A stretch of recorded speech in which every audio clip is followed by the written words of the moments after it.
And another one here, as someone who works in a medical examiner's office or who is around medical examiners and coroners, what are active steps we can take now in our facilities to ensure that brains are properly preserved for study?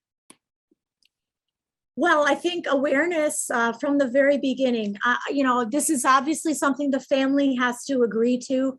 And, a lot of times when they're confronted suddenly with this death, they're confused, they're in a state of shock, and they're not ready to make any decisions about what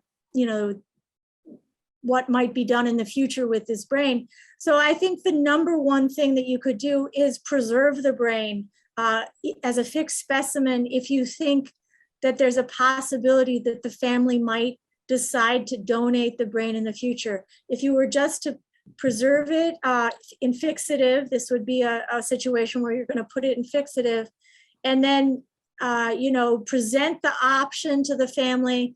Don't expect them to answer immediately. They need to think it over.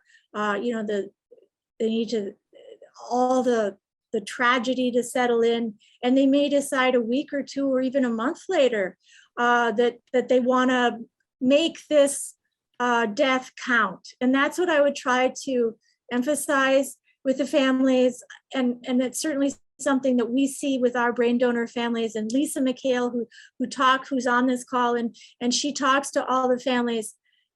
It's a way to make something good out of something that's tragic. It's a way for that person to live beyond their years. It's a way for that person to contribute to knowledge, contribute to the health and welfare of the world. And it's a way for them to live on. We don't throw out anything. We honor the tissue donation. We're very, very feel privileged to receive it.